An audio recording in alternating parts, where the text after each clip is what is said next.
É isso, boa noite, gente. Sou o Leonardo Antan, mediador dessa conversa. Vamos falar um pouco de carnaval, escola de samba e esse imaginário carnavalesco na arte brasileira e, sobretudo, na arte contemporânea, né? Já é a terceira vez, essa é uma mesa que é uma parceria do Arte Rio com o projeto No Barracão e com o Carnavalize. Já é a terceira vez que a gente está tendo a oportunidade de trazer o carnaval para dentro da Arte Rio. A gente falou sobre Exu há anos atrás e no passado também falamos da influência do carnaval de uma maneira mais aberta, e agora a gente convidou 4 artistas contemporâneos que têm ligação com o universo do carnaval, tanto o universo de barracão, quanto o universo do desfile, ou que tratam do carnaval ou da estética carnavalesca no trabalho deles, para conversar e entender os cruzamentos nesse campo. Eu vou passar a palavra rapidinho, antes da gente começar, para a Laide Alves, que é colecionadora e incentivadora e promotora dessa mesa já nas 3 oportunidades que ela aconteceu, e ela vai falar um pouco, enfim, do trabalho dela e da importância da gente realizar essa mesa.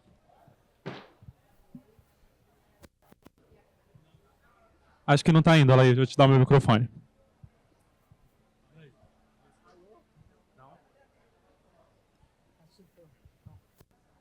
Bom, boa noite. Quero agradecer à Arte Rio essa parceria. É o terceiro ano, como o Léo disse. É um movimento muito forte da gente. Oi? Deu certo. No sentido de introduzir a arte do carnaval no sistema da arte, né? A gente até estava conversando sobre isso, sobre a diferença, né? Arte carnaval, arte contemporânea, arte popular. Eu sou a favor das divisões, mas, para mim, elas são super equivalentes. E, então, quem está organizando esse debate, em parceria com Arte Rio, é o projeto No Barracão, que é um projeto que vem de 2021, de um grupo que é a Clarissa Diniz, o Léo Antan, eu e a Thais Rivite, uma curadora de São Paulo, que sempre faz muita falta aqui com a gente. Eu sou colecionadora e militante no sentido de entender que o colecionismo não é tornar a obra um objeto de compra, um objeto de consumo, mas é a obra como arte, né? como uma representação de todo o pensamento do artista, de toda a transformação, de toda a provocação. E eu gosto muito de provocação e acho isso. Acho que todos os colecionadores deveriam pensar um pouco para além disso. Me sinto muito sozinha nesse lugar, com os colecionadores, mas com os artistas intelectuais tenho um super apoio. Agradeço aos convidados aqui, ao Léo, que sempre media, a Bea, o Kid, o Marcos e o Edmilson, de terem aceitado esse convite. Obrigada.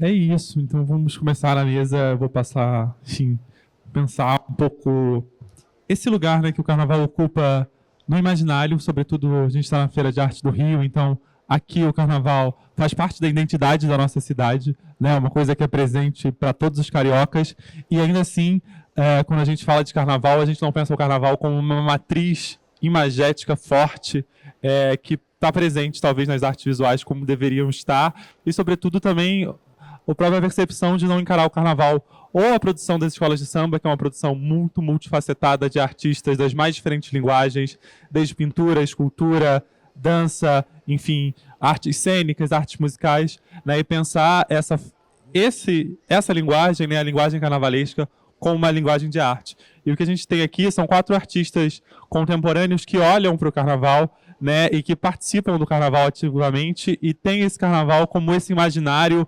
formador da identidade brasileira e da identidade carioca, né? Então, olhar para isso e aí, falando primeiro do Marcos e do Edmilson, são profissionais que trabalharam diretamente na confecção de carnavais de barracões, são formados pelas belas artes, né, e que encontraram no carnaval esse escoamento da produção, né? Então você tem milhares de escultores que se formam pelas belas artes, encontram no carnaval um universo de atuação profundo, né, e produtivo para que a arte possa ser expressada. Queria que vocês começassem falando um pouco, meninos, de como vocês chegaram nesse carnaval, isso nos anos 90, e como era essa aproximação, né? A gente tem essa aproximação histórica da Belas Artes com o carnaval, através das figuras como Fernando Pamplona, na década de 60, né? E como que era essa percepção da Belas Artes para o carnaval, e como que vocês chegaram lá e começaram a desenvolver esse trabalho nas escolas de samba. Gente, boa noite. É um prazer estar aqui, né? E com o pessoal interessado nesse tema. Nos anos 90, final dos anos 80, aconteceu um fato que eu digo quase um fato histórico, que pela primeira vez um homem do carnaval foi diretor da Escola de Belas Artes. E essa figura foi o Fernando Pamplona. E o nosso ingresso no carnaval, a gente tinha um grupo chamado Ala da Cor, eu, Marcos Cardoso, Jarbas Lopes, Jorge Duarte, e fomos apresentados ao carnaval exatamente pelo Fernando Pamplona para a gente sobreviver, história de sobrevivência, a gente estudante lá na UFRJ, e foi realmente um mundo desbravador. Eu estava em formação com o meu trabalho, então os barracões, a vivência nos barracões e a vivência com o carnaval foi extremamente importante na minha formação como artista. O carnaval ele não tem impossibilidades, o carnaval só tem possibilidades. E acho que o grande aprendizado do carnaval foi exatamente transformar as impossibilidades em possibilidades. Eu digo isso tanto tecnicamente como psicologicamente. Como o Marquinhos fala, a gente leva 6 meses na Escola de Belas Artes para aprender a fazer uma cabeça de escultura, e lá se faz 6 corpos em um dia. Então, esse dinamismo no carnaval, Jarbas, acho que foi meu grande ensinamento, e também vivenciar alguma coisa que é extremamente nossa, do nosso território, da nossa vivência, do nosso cotidiano, que é o Carnaval do Rio de Janeiro. Então é isso, meus amores. Passar a palavra para Marquinhos, ele tem outras impressões. Boa noite. Obrigado por todos estarem aqui, né? Eu estou ali a presença do Jarbas Lopes, que com ele, eu, Edmilson, ele e mais uns amigos, trabalhávamos no Carnaval. Essa entrada nossa no Carnaval é bem interessante, porque você... Eu sempre falo isso porque eu sou graduado em Belas Artes e em Educação, mas a minha pós-graduação é dentro dos barracões de escola de samba, né? E a princípio, o carnaval entrou na minha vida por pura necessidade financeira.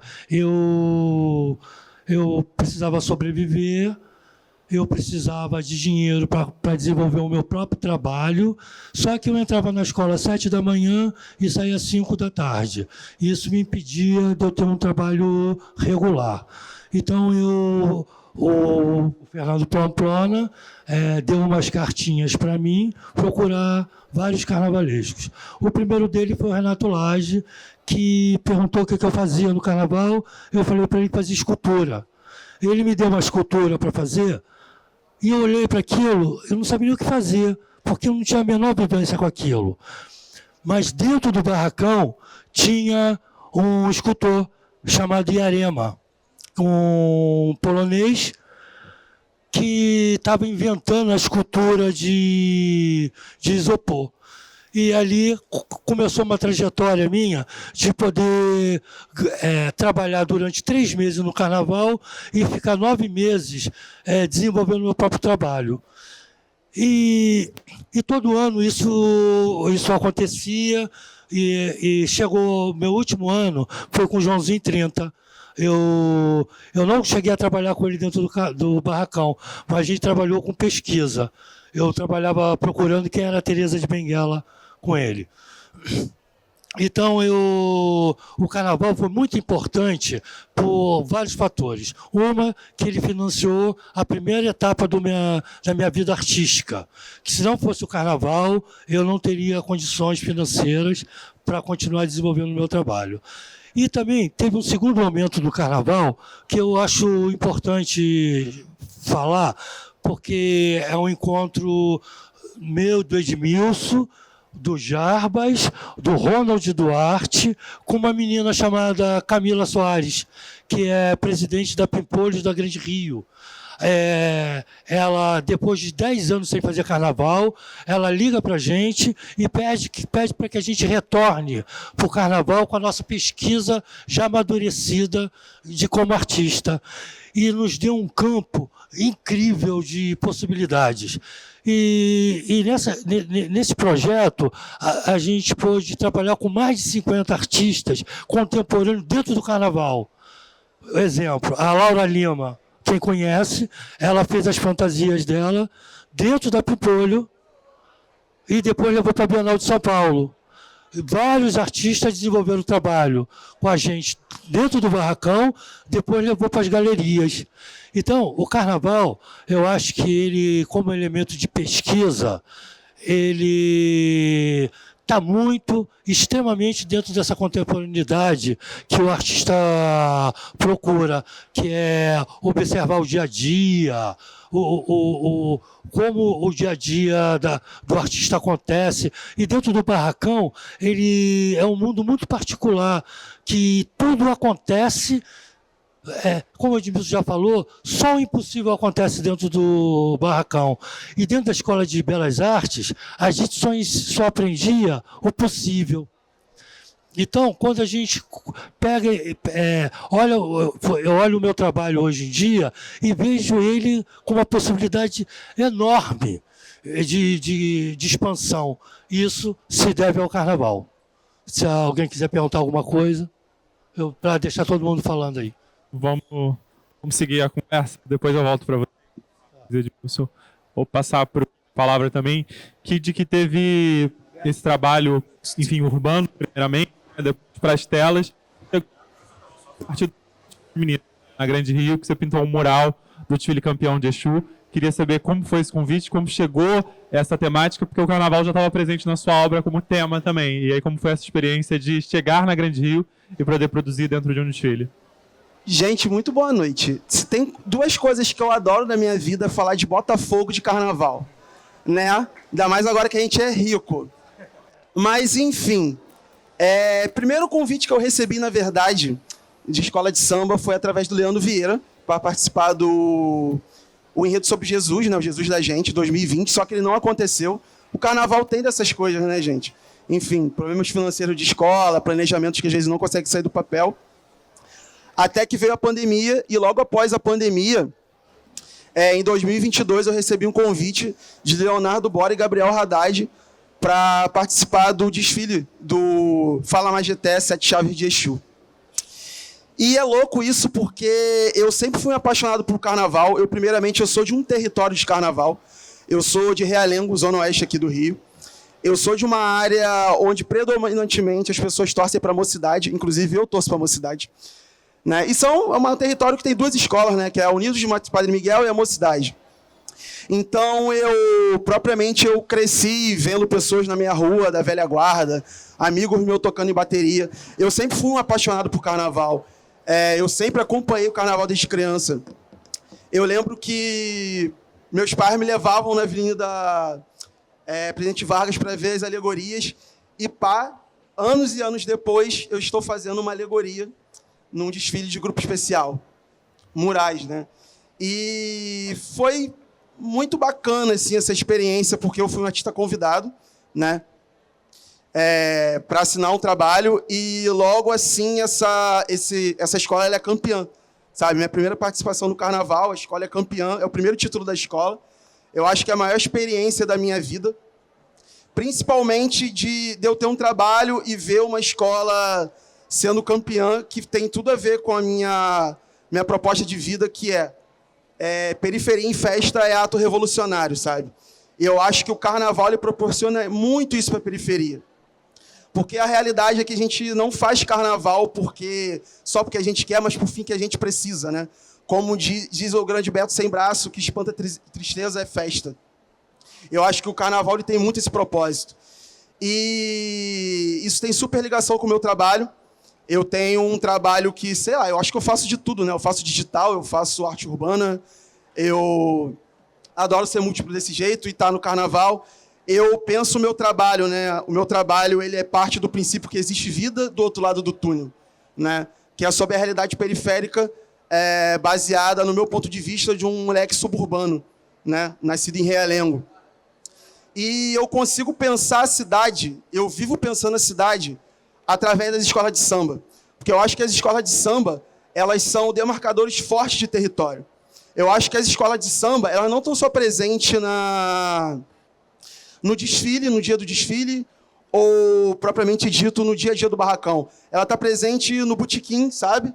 De cada bairro, de cada município, com a bandeira da escola de samba, daquele brasão estampado lá, nas camisas, né? Das pessoas circulando no dia a dia dos calçadões dos bairros, nas conversas, nas paixões, no falecido Twitter. Então, eu acho que é impossível falar de geografia social do Rio de Janeiro sem falar de escola de samba. Então, eu acho que o meu trabalho, toda hora ele vai esbarrar em um emblema de escola de samba, sabe? Por causa disso. E é isso, gente. Vou passar a palavra para Béia, que também teve essa relação, primeiro temática com o universo suburbano, né? E também chegou a participar de um desfile da Grande Rio em 2022, no desfile do 2023, na verdade, do Zeca Pagodinho, né? E agora tem produzido também sobre o samba e sobre essa perspectiva do carnaval. Como é que esse tema chegou na sua vida e como ele apareceu? Oi, Elaide.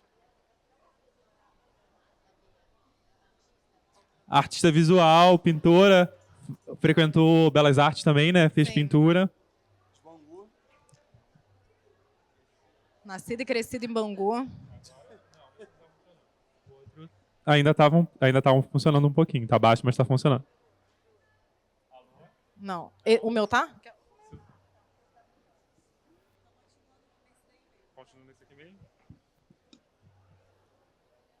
Todo mundo tá me ouvindo. Agora sim. Bom, apresentando a Béia, então. Béia é pintora.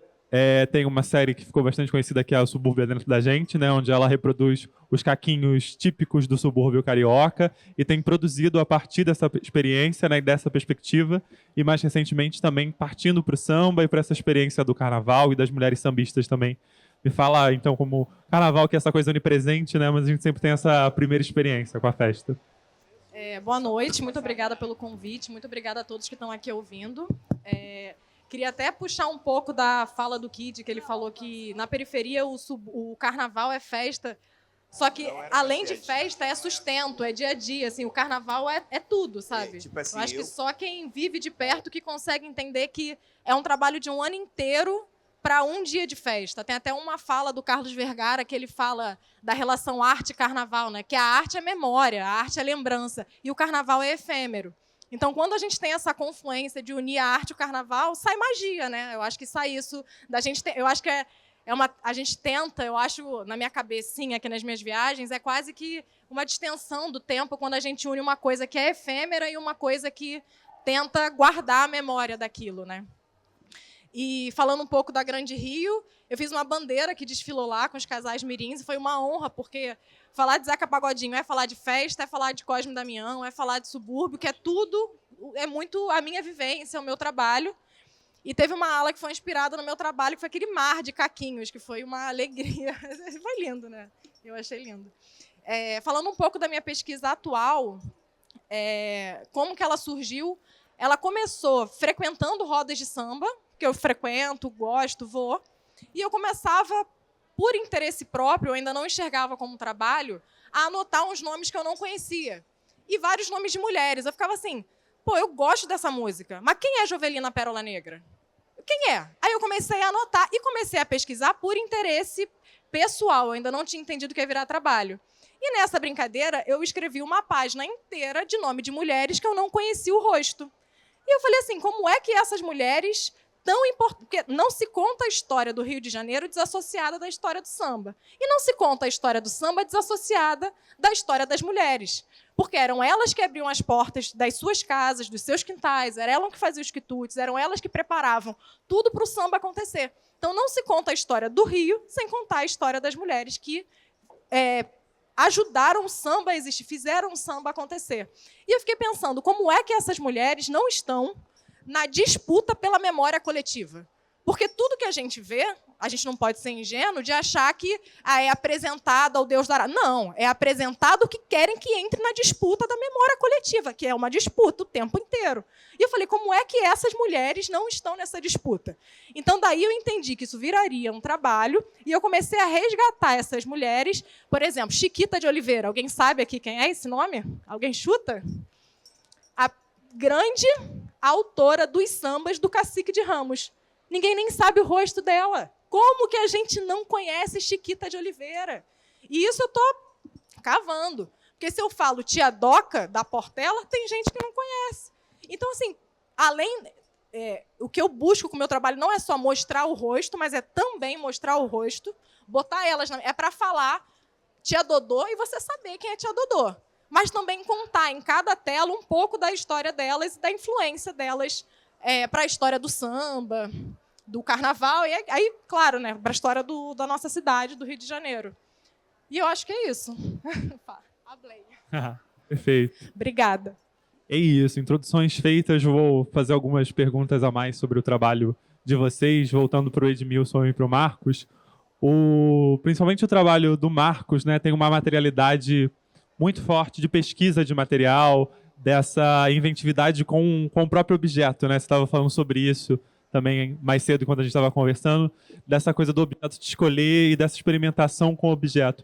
Isso foi algo que você aprendeu no barracão, que tem um pouco dessa experiência do barracão? Como que o seu trabalho se desenvolve a partir dessa pesquisa do material e desse universo particular, assim?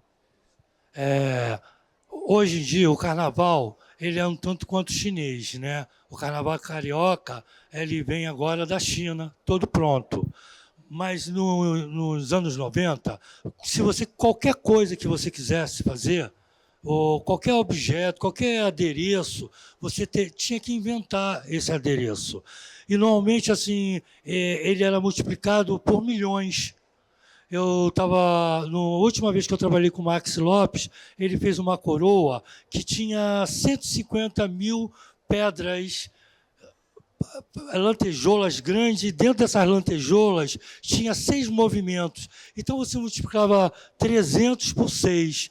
Uma semana para o carnaval, ele com a tranquilidade vira para o aderecista e fala assim, vamos fazer essa coroa.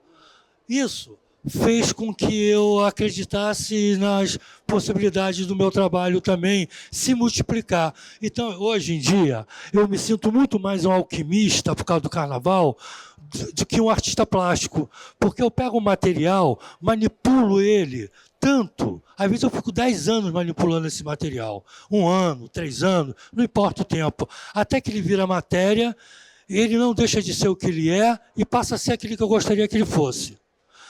Isso é um desprendimento do carnaval, é um desdobramento do carnaval. Eu agora estou no início da minha carreira, eu trabalhava com ponta de cigarro. Então eu catava ponta de cigarro na rua.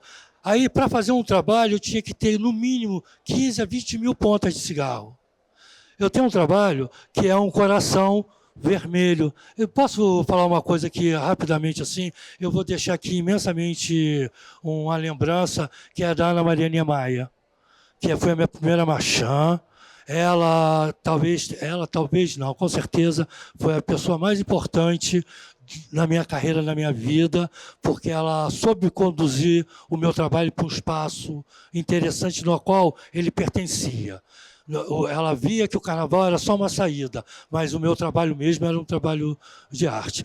Então eu pego, porque eu não entro numa loja e compro um material e desenvolvo. Eu espero que esse material, é que nem Didi Huberman que fala, né? A gente só vê aquilo que nos olha. Então é isso, o material me olha, eu olho o material e a gente começa a tentar se conhecer. ele dificulta um pouco para mim, porque ele sabe que a dificuldade é aonde vai estar a beleza.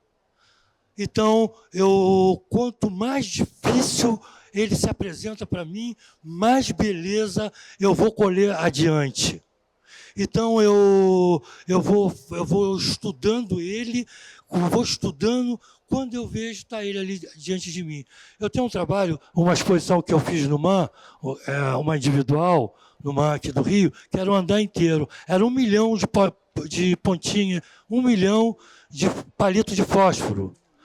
Ele não era colado, ele era cortado, encaixado, um dentro do outro. E é um trabalho com uma resistência, que ele viajou o mundo inteiro já. E ele, não adianta que você não quebra ele, porque é um princípio físico, né? É um princípio físico. Então, o carnaval sempre foi uma inspiração para mim, né, enquanto matéria de transformação. Tá bom? Eu sou com a materialidade, a gente tem esse imaginário também da estética, do que a gente considera uma estética carnavalesca, né? Que, sobretudo, Joãozinho 30 introduziu essa coisa do brilho e da manifestação da lantejoula. Tudo isso acaba sendo associado também ao que a gente entende enquanto carnaval, né? Como é que isso reverbera no trabalho de vocês? Como é que isso aparece também, essa materialidade? Eu vou falar um pouco de mim, mas depois vou deixar o Edmilson falar, porque o Edmilson, apesar do meu trabalho ter toda essa carga do carnaval, toda essa representação do carnaval dentro do meu trabalho, mas ele está muito mais na alma do trabalho do que na matéria em si, né? A matéria carnaval é uma coisa, a matéria Marcos Cardoso é outra. Agora, o Edmilson, ele consegue trazer o material do carnaval para dentro do trabalho dele. Agora, se você ver a estrutura do meu trabalho, é um carro alegórico. Só olhar o trabalho que você vai ver um carro alegórico, vai ver fantasia. Agora eu vou fazer uma exposição da Cartier de Paris, que são vestidos brancos feitos com ponta de cigarro. São verdadeiras fantasias, puras fantasias. Então, meu nome é Marcos Cardoso, podem entrar no meu Instagram, Marcos Cardoso Arte, e dar uma olhada, que vocês vão ver que tem essa associação muito forte. Não, eu queria que você falasse exatamente disso, Edmilson, como o Marcos falou, da materialidade do seu trabalho e de como você acaba usando os materiais eu acho de que tem carnaval. uma imagem. Falhou. Foi. Eu acho que tem uma imagem que eu mandei que vai ficar mais fácil o pessoal ver isso.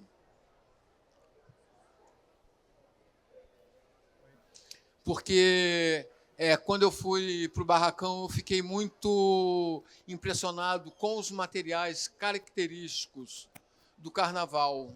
Os mais acetato, purpurina, contas acrílicas, né, falsas pedras. E eu levei isso para o meu trabalho. Eu já tinha uma pesquisa em andamento, mas talvez o carnaval tenha complementado essa pesquisa. Naturalmente, se eu não tivesse passado pelos barracões, escola de samba, eu não teria esse trabalho. E, apesar desse mundo globalizado, eu acho que o meu trabalho possui uma geografia, digamos, social, estética, antropológica, que muito diretamente está ligada a esse fenômeno social, antropológico que é a nossa cidade. Isso é uma parte do trabalho. Esse trabalho, tem como fechar um pouco ele, assim, deixar ele menor, para ver o contorno dele? Enfim, mas vocês têm uma ideia que é exatamente material de carnaval. Esse trabalho é da coleção do Museu de Arte Moderna aqui do Rio de Janeiro. Ele é um trabalho grande e é isso, meus amores. Ele é médio. Oi? Como é que foi o processo dele? Ele é a partir de um Aqui no meio tem um manequim, ele é feito em cima de uma base de madeira. Há uma outra coisa também que é interessante falar, que eu tenho um acervo de materiais de carnaval lá em casa.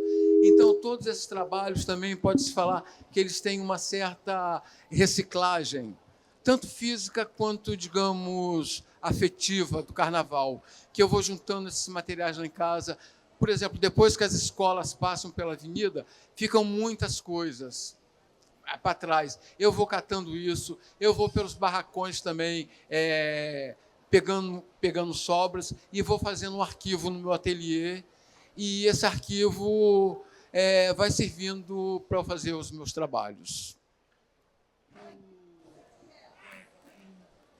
Pega o microfone. Não, é porque, na verdade, assim, eu gostaria de fazer uma ação rápida.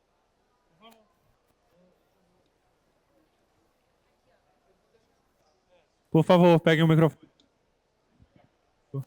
É uma ação que eu tenho, que eu já fiz algumas vezes, e dessa vez o Marquinhos me botou essa pilha para eu fazer essa ação aqui com vocês.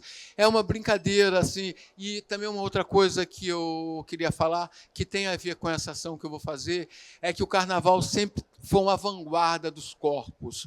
Esses corpos que hoje em dia vemos como os corpos políticos, os corpos trans, os corpos das mulheres pretas, dos homens pretos, a própria sexualidade, isso está muito presente dentro do carnaval. Então, eu acho que essa minha ação é uma pequena alegoria que eu acho que quem vê vai remeter ao carnaval, mas tem também, digamos, esse lado.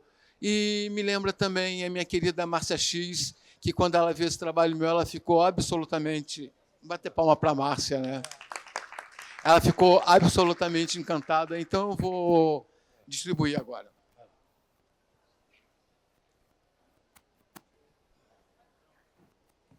Quer que eu te ajude? Esse.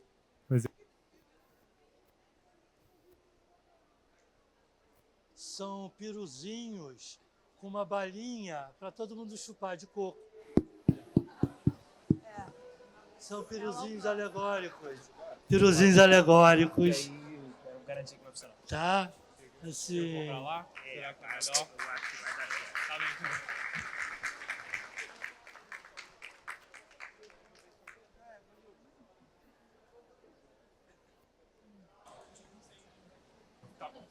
Sem imagem dos outros artistas aí, do Kid e da Velha, né? Se quiser chupar, chupa, tá? Mas pode chupar em casa também. Tá bem, eu vou pedir pra ela aí. Tá bem. É uma delícia a balinha. É de coco. Tá tranquilo. Edmilson, dá uma aqui, ó.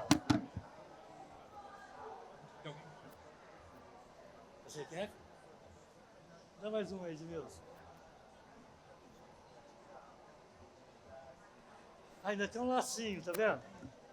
O lacinho é tudo, né? Olha que bonitinho, né?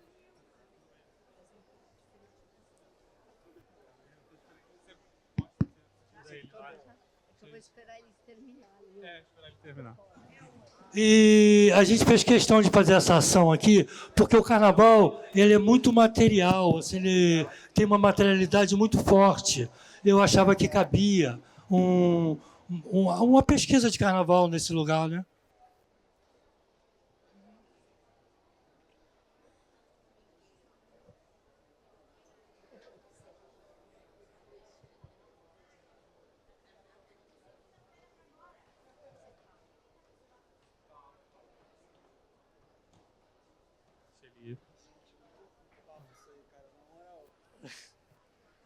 Cara, é muito subjetivo o bagulho, né? Porque, tipo... agora Vai, deixa a gente terminar. Oi? Hã? Não, tudo bem.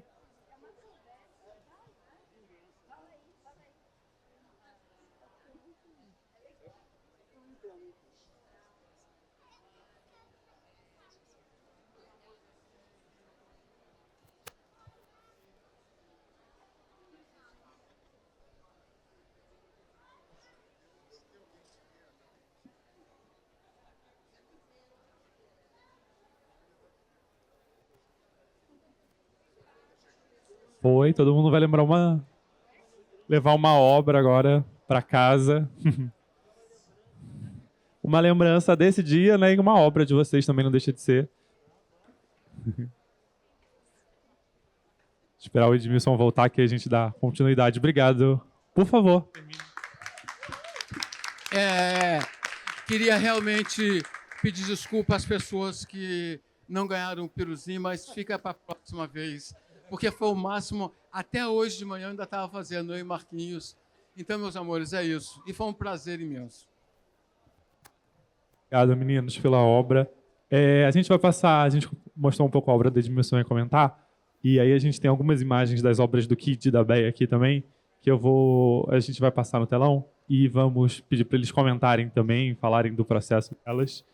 Deixa eu só... O Kid primeiro.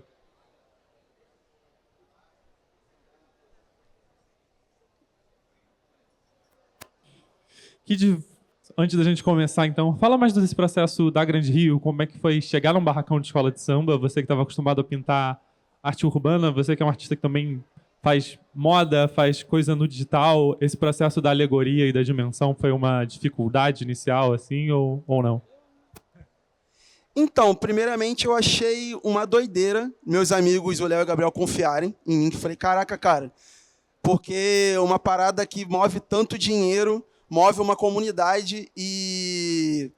Enfim, eu falei, estamos beleza. vendo o painel agora. Meu xodó. Primeiramente, eu cheguei naquele barracão, eu falei, cara, vamos ganhar. Porque, assim, era uma atmosfera muito bacana, assim, sabe? De um esforço coletivo, porque a Grande Rio tem uma equipe maravilhosa, gente, assim, sabe? E quando eu cheguei lá, eu já senti algo muito diferenciado, né? E esse processo, quando eu cheguei no barracão, eles falaram, cara, eu quero que você faça um mural no 5º carro, que se chama Folia Exuzica, que é esse carro, que ele representa o Exu no carnaval. O Exu é sobre essa materialidade dos corpos que brincam, os corpos que riem, os corpos do carnaval, o bate-bola. E logo de cara eu me identifiquei muito, porque a frente do carro era um bate-bola, e isso era muito a minha infância, é muito que eu vi, porque meu bairro Realengo é uma referência de bate-bola. Eu cresci, inclusive, dentro de uma rua que era uma fábrica, né? Era um ateliê de uma turma de bate-bola. Eu já me senti muito representado de início, né? E eles vieram com a proposta de que a única coisa, livre criação, mas a única coisa que eu faria era essa frase que chama Exu da Sapucaí é vossa, que é referente, né, à frase do Joãozinho 30, em Ratos e Urubus, de 1889, que é mendigos da Sapucaí é vossa. Ele me deu total liberdade para eu trabalhar, e eu cheguei em casa, eu falei, pô, o que eu vou fazer com essa frase? Primeiramente, eu pensei em fazer um gari, né, que é uma figura popular que eu já fazia antes. E eu falei, pô, o que eu vou fazer? Acho que eu vou fazer um gari como rei. Mas depois eu falei, não, acho que eu vou fazer o Joãozinho 30. E foi a primeira vez que eu pensei nisso, nesse dia. Eu peguei um papel, comecei a rabiscar. E eu falei, pô, eu vou retratar a cena final de... Vocês estavam no Ratos e Urubus, não estavam? E tentando avaliar isso, cara. Vocês viram o Joãozinho 30 vindo, né, da... Caraca, isso foi... E é isso que... E eu amo essa cena, sabe? Que é ele vindo de gari, jogando água pro alto, sabe? De um desfile apoteótico, do qual ele desconstruiu algo mesmo que ele criou, né? O cara que praticamente criou o luxo no carnaval. E ele veio, tipo, o lixo, o luxo. E eu sou muito fã desse desfecho, dessa cena. Aí eu congelei a imagem, né? Fiz um print da imagem do vídeo no YouTube. E fiz no meu estilo Joãozinho, assim. E eu lembro que isso, uma coisa que aconteceu quando eu terminei de fazer o esboço, né, quase terminando, isso nunca aconteceu na minha vida, eu comecei a chorar. Porque, gente, são pessoas que eu amo na vida, assim, de artista, é Bispo do Rosário e Joãozinho 30. Assim. Caraca, depois que eu parti, são umas pessoas que eu quero muito encontrar, assim, do outro lado, sabe? Falar, caraca, vocês são foda, papo reto. E eu comecei a chorar, cara, porque, assim, Joãozinho 30, pra mim, é um dos número 1 pra mim, assim, sabe? E eu... chorando, e eu mandei pro Léo, pro Gabriel, cara, olha isso aqui, não sei o que, eu falei, tá aprovado, vamos fazer. Cheguei no barracão, foram 4 dias de pintura, uma trabalheira do cacete, que eu não conhecia o ritmo do barracão, e é frenético, sabe, porque eu tava acostumado com rua, né, rua também é uma coisa doida, que você pega calor, você sobe escada, você interage com pessoas, mas o barracão é muito diferente, porque o barracão, você não só interage com pessoas, mas você tem que parar de trabalhar para as pessoas trabalhar às vezes, sabe? E às vezes vou fazer alguma atividade que você tem que tirar a alegoria, você tem que sair, demora pra caramba, e você está com pressa, e você tem que terminar. E o ritmo do carnaval é frenético, porque assim, o carnaval, se você falou que vai fazer em 3 dias, você vai ter que fazer em 3 dias. Meu irmão, tu vai fazer, não interessa se tu vai dormir no barracão, se você, sei lá, vai ficar 24 horas trabalhando, tu vai fazer, senão o bagulho é doido. E foi isso. Eu falei que ia fazer... Em uma semana eu fiz 4, né? E foi esse meu processo, né? Foi um dos trabalhos mais cansativos da minha vida. Eu acho que foram 4 dias de trabalho, o último dia eu fiquei de 9 à meia-noite fazendo, né? Foi o maior mural, um dos maiores murais que eu já fiz, né? Eu acho que foi 6x7 e tal, na alegoria. No ano seguinte eu fiz o mesmo tamanho, que foi no desfile do Zeca, né? Que eu fiz o último carro, que era o que o Zeca veio e tal. Mas sobre o Exu foi isso, né? Foi uma experiência muito única, uma energia incrível que estava aquele barracão, confiante de que ia ganhar, né? Eu acho que eu estava muito com isso dentro de mim, assim. E eu acho que é isso, né? Foi a maior sensação da minha vida quando entrou na avenida e ver... Cara, tipo assim, eu já fiz coisa para muita coisa, muitos lugares, sabe? Já fiz cenário, sabe? Já fiz mural, já pintei em pena, já expus em galeria, expus em museu, mas a energia de uma Sapucaí, ela é muito diferenciada, sabe? Quando você vê aquela luz na... Ah, esse aqui é o último que eu é o fiz. trabalho da ponte, né? É, o Nicho da Ponte, uma escultura idealizada, o conceito pelo carnavalesco Renato Esteves. Isso aí foi uma doideira demais. Muito que vocês estavam falando sobre materialidade, que ele é feito de feno, cara. Tipo assim, meu braço ficou coçando horrores. Meu Deus do céu, fazendo isso aí. Mas eu acho que a energia da Sapucaí é muito única, sabe? Porque é realmente... muito se diz, né, cara? Eu acho que muito se diz, nossa, eu acho que se circula muito esse termo que eu não concordo, que falam que o carnaval hoje em dia ele é elitista. Eu falo, cara, eu não concordo, porque eu acho que a elite econômica ela se apropria de muitas coisas. E do carnaval não seria diferente. Mas quem faz o dia a dia, numa boa, gente, não é a elite econômica que é o mestre Sala e porta-bandeira, não é a elite econômica que está fazendo uma pintura de alegoria, não é a elite econômica que está fazendo... não é a elite econômica que é a mão que está fazendo uma escultura. Não é a elite econômica que fez o que eu fiz, sabe? É o povo. Então, o carnaval ainda assim é a festa do povo. Eu acho que eu posso estar no lugar que eu for, mas toda vez que eu estiver pisando numa vida com um trabalho meu, eu vou estar feliz de uma forma muito diferenciada, porque a gente está falando de uma leitura única, né? Criado pelo povo preto, sabe? Periférico, que com muita luta conseguiu fazer Onde Está, que é um dos maiores espetáculos da Terra, né? E é essa sensação, sabe, que eu sinto assim quando eu vejo o trabalho meu na avenida, né? E fico muito agradecido, né, por essas agremiações me abraçarem, confiarem no meu trabalho, sabe? Então eu acho que a Grande Rio foi isso. É uma escola que aprendi a conhecer de perto e é de muita gratidão e essa sensação, sabe? Sou grato à Grande Rio até hoje. Maravilha. Só pra gente fechar, aqui tem um outro dessa série, né? Que são a apresentação de sambistas também, e que partem dessa pesquisa também do sambista como intelectual, que é uma coisa que você está desenvolvendo nos últimos trabalhos, né? A gente viu um do Cacique de Ramos, que ele está usando um fradão da ABL, né? Dos Imortais. É uma pesquisa que está desenvolvendo também por agora. Eu só queria falar uma coisa aqui rapidamente, é que você vê que legal, aqui a gente está falando de arte feita no Brasil, a gente não está falando de arte europeia. Quadro, claro e escuro, perspectiva, a gente não está nessa onda. A gente está falando de um trabalho que nasce aqui com a gente. Tá? Então, eu acho que isso é bem bacana esse momento. É uma linguagem brasileira, sobretudo. Né? Então, eu fico muito feliz de saber que a gente está entrando nesse debate, já não mais pensando em arte europeia. Não, nem tá um pouco. Bom, tá bom, legal, inventaram um monte de coisa, mas agora a gente quer a nossa invenção. Perfeitamente. Passar o microfone para a Béia, pedir para a gente colocar os trabalhos dela agora. Olá. Béia tem essa série do Bate-Bola, né, que está dentro da série do Subúrbio também. O Subúrbio é né? dentro da gente. É. Perfeito. Por favor, fale da escolha desse personagem, né, e do seu trabalho em si com os caquinhos. Eu já pintei 2 bate-bolas, na verdade, os 2 na série de caquinhos.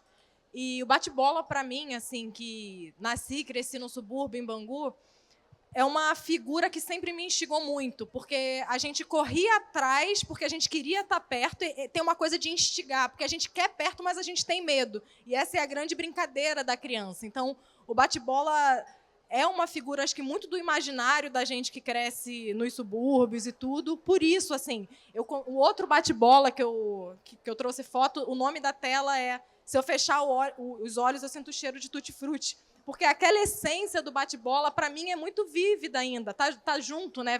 A imagem vem com cheiro ao mesmo tempo. Então, acho que esses dois bate-bolas falam um pouco disso. Essa série dos Caquinhos é uma série que, na verdade, ela parte a partir do meu luto, e eu começo a resgatar memórias. E assim, não sei se vocês conhecem a história do caco em si, né, que o azulejo era feito inteiro, os que quebravam eram descartados, os funcionários das fábricas começaram a ver esse descarte e falou assim, posso usar? Está sendo jogado fora. Os donos da fábrica falaram, pode usar. E eles começaram a reconstruir. Assim, foi uma coisa tão forte, uma identidade tão forte, que eles criaram quase que a identidade suburbana. A gente vê um piso de caquinhos, a gente entende como uma identidade própria.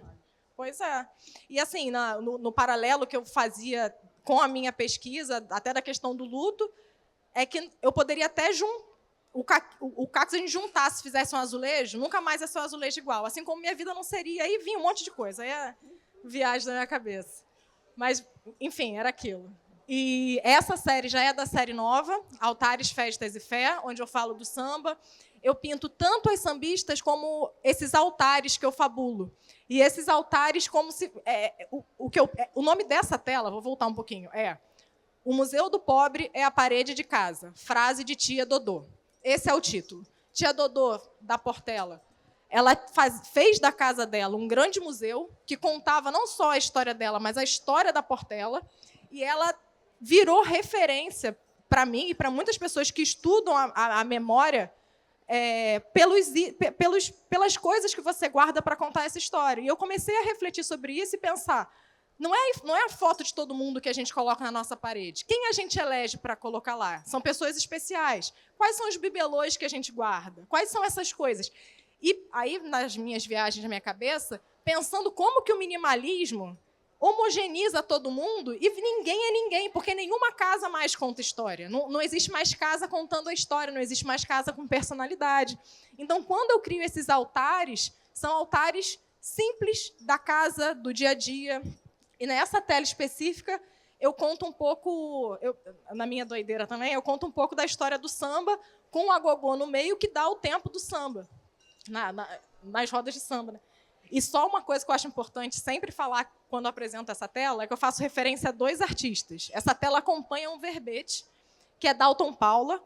Como o Léo falou, a Tia Seata, o que a gente tem de imagem da Tia Seata, ninguém garante que é a Tia Seata. A gente adotou uma imagem e acreditou que é ela. Então, eu pinto uma Tia Seata à la Dalton Paula para fazer esse convite à fabulação desse rosto que a gente não conhece de verdade. E eu também cito a Juliana Janot, com a bandeira da Ordem a Samba. Foi, inclusive, uma bandeira que ficou no mar, né? E também tem muita relação com o Samba da Volta. E acho que é isso. Cacique de Ramos, né? Começando essa grande linha do tempo. Aí começam... Não, pode ir. Se deixar, eu falo muito. A Dona Ivone Lara, eu conto... Vou contando um pouco das histórias das sambistas, né? Quer passar? Porque tem um monte. Não sei se é melhor... Só mais uma? Mais uma, isso. Mas é porque, assim, ela foi a primeira mulher a entrar na ala de compositores, né? Foi a Dona... Mulher a compor um samba-enredo, na verdade. Um samba-enredo. Isso, com o Império Serrano em 65. A Alessi foi a primeira mulher a entrar na ala de compositores da Mangueira. Da Mangueira, né? Isso. E aí a tela da Alessi fala muito sobre isso, porque são os símbolos da ala de compositores. E eu faço essa pesquisa da vida delas, busco bibliografia, vídeos, para conseguir compor um quadro que conte sempre algum recorte da história da vida dessas sambistas. Daí essa composição visual dos caquinhos, aí você foi para os azulejos, isso tem isso foi uma evolução natural para você? Como é que você viu essa transição? Foi depois de um grande surto, porque eu entendi que eu tinha que parar de pintar caco, Clarissa até sabe, mas eu não sabia para onde eu ia. Então eu ficava assim, acabou, gente, é isso, minha carreira foi isso, obrigada, acabou. Então, assim, foi um momento de surto, de não saber o que fazer. Tipo, tá, beleza, acabou, mas vou para onde? Aí eu falei assim, vou viver. Aí, nisso que fui viver, eu fui parar no samba e, naturalmente, fui chegando. E a minha ideia de pintar os ladrilhos volta para a ideia de altar. Até porque eu falei, quais são as pessoas que você elege para colocar na sua parede? Então, esses ladrilhos são uma licença poética para dizer que eu estou botando essas mulheres em uma parede, em um altar. É como se eu representasse isso a partir dos ladrilhos de fundo, entendeu? Acho que é isso. É isso. Maravilha. Acho que acabamos, né? Isso, perfeito. Só pedir desculpas que a gente não tem trabalhos do Marcos, mas ele já falou bastante da obra dele. Vamos nos encaminhar para o final, então, até porque a gente não pode estourar o tempo. E queria fazer uma provocação final para vocês, que é a gente entender hoje, né, esse lugar contemporâneo do carnaval e dessa intelectualidade ativa. A gente está falando o tempo inteiro do carnaval enquanto lugar de intelectualidade, né?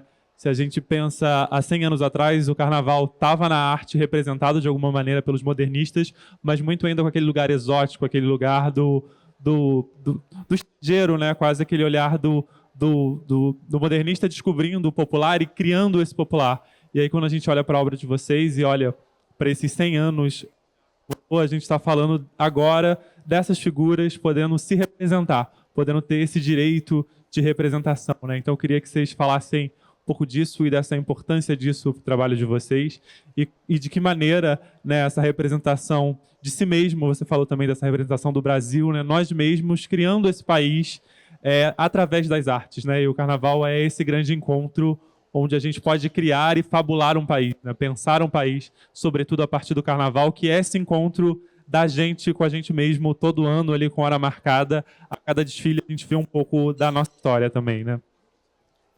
Isso é uma coisa assim, muito interessante, porque o Carnaval é sabido ser uma festa popular, né?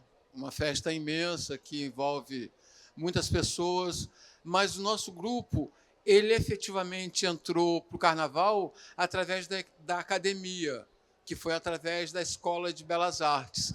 Então, alguma coisa assim extremamente popular que estava fora da academia, de um certo jeito, no nosso caso, estava dentro da academia, e foi exatamente a academia que fez essa ponte com o Carnaval e fez uma ponte também entre o trabalho da gente e entre a influência do Carnaval sobre o nosso trabalho, né? Então, acho que isso já explica assim, muita coisa do que está se falando aqui, né?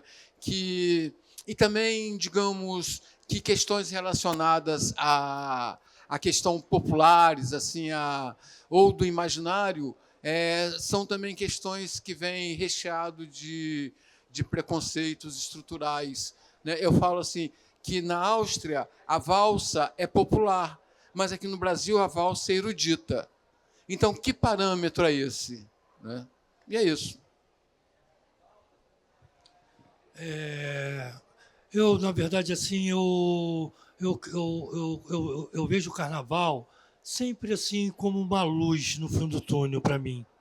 Eu, mesmo afastado do Carnaval tanto tempo, mas todo ano eu me renovo olhando o Carnaval. Então, para mim, é a minha escola de referência para o meu trabalho. Eu, claro, adoro arte europeia, tal, adoro os artistas europeus, tal, essas europeus, tal, essa coisa toda. Mas aí, agora, eu acho que é o grande momento da gente olhar para os nossos problemas, talvez, quais os problemas técnicos que a gente está tendo que não está conseguindo falar dessa arte genuína, mente brasileira, né? Eu não sei se eu vou passar para você. Qual é, Léo? Com todo respeito mesmo. Pode perguntar de novo? Com todo respeito mesmo. Papo reto. Não, né, não é nada que a gente já tenha falado, mas eu queria entender de vocês esse carnaval como essa potência de criação de Brasil, né? A gente está recriando o Brasil hoje e no seu trabalho diretamente você está falando do subúrbio. Não é mais ninguém que vai ao subúrbio e pinta sobre o subúrbio. Você agora tem o pincel e você pode escrever a história dessas pessoas, né? Quando você olha para os sambistas enquanto intelectuais, você está reescrevendo essa história a partir dessa ótica, né? Não a partir de um olhar estrangeiro sobre o que é o assunto, né? Você está trazendo isso na sua obra. Eu acho que é preciso ter uma consciência. Eu não vejo nenhum problema do termo sabedoria popular, mas eu acho que isso não pode resumir os populares, os corpos populares. Eu acho que nós, como os populares, sabe, também temos que ser reconhecidos como intelectuais, velho. Então, quando eu falo de um fundamento de uma bateria de escola de samba, é porque minimamente que tem, sabe, muita pesquisa, sabe? Eu vejo que existe muita prática, eu vejo que existe muita arte e não tem como dizer que isso não é intelectualidade, sabe? Eu acho que muito complicado quando a gente não consegue enxergar uma mão que cozinha, sabe? Qualquer cultura no mundo, ela tem alimento, sabe? Qualquer cultura no mundo que você, por mais todas as diferenças, você vai ter uma mão que ela vai guiar o alimento. Não tem como dizer que uma mão dessa, que maneja algo tão precioso, não seja dotada de intelectualidade, sabe? Então, eu acho que o carnaval, ele é a mesma coisa, sabe? E assim, só fazendo um gancho sobre isso, né? Eu venho da arte urbana, velho, sabe? E eu vejo como esse movimento, assim como o rap, assim como o funk, assim como o samba, são totalmente preteridos, sabe? Foram, por mais que muitos agentes, né, desses meios conseguiram algum destaque, mas foram muitos e muitos anos de luta. Então, eu vejo como esses movimentos, eles têm essa ligação, sabe? Com a marginalização, sabe? Que foi imposta. Então, eu acho que esse é o momento de se quebrar isso, sabe? Eu acho que eu vou fazer o possível para, sei lá, afirmar uma coisa que é óbvia, sabe? A intelectualidade do carnaval, a intelectualidade dos corpos populares. E eu acho que é sobre isso, sabe? Eu acho que o carnaval é a maior manifestação, uma das maiores manifestações populares que a gente tem no Rio. Eu acho que isso aí é meio até óbvio, né? Eu acho que é minimamente, sabe? Eu acho que é o mínimo esse reconhecimento que tem que vir de fora, sabe? E é isso. Maravilha. Deia, para encerrar, por favor. O Hélio Tsica também uma ponte. Eu ia inclusive... Foi completamente transformada a partir da experiência dele no carnaval, né? E eu ia até comentar sobre isso, porque a gente tem em 65 o Hélio Tsica sendo barrado no MAN, e em 80 as fotos do Cacique indo para a Bienal de Veneza. E a gente agora, em 2024, a gente está muito atrasado dentro da valorização da nossa própria cultura, sabe?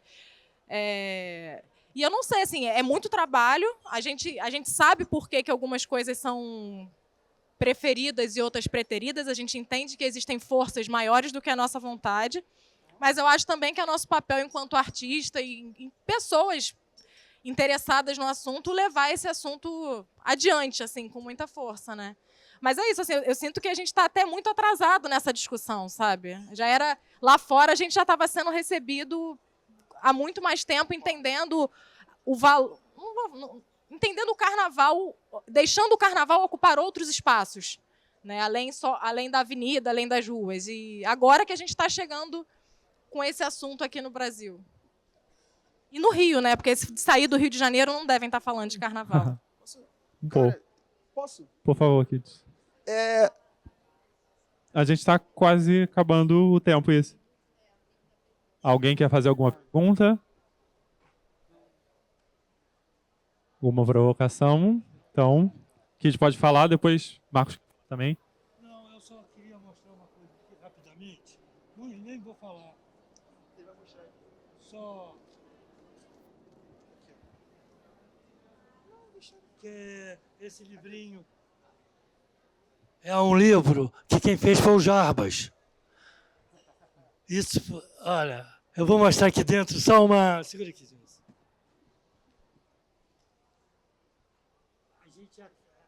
O Jarbas fez... Que material incrível. São fotos.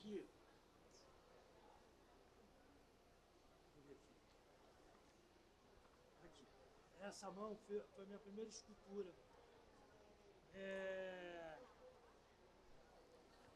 Só isso, foi fala a no minha primeira microfone, por favor. escultura. A mãe menininha veio sentada aqui.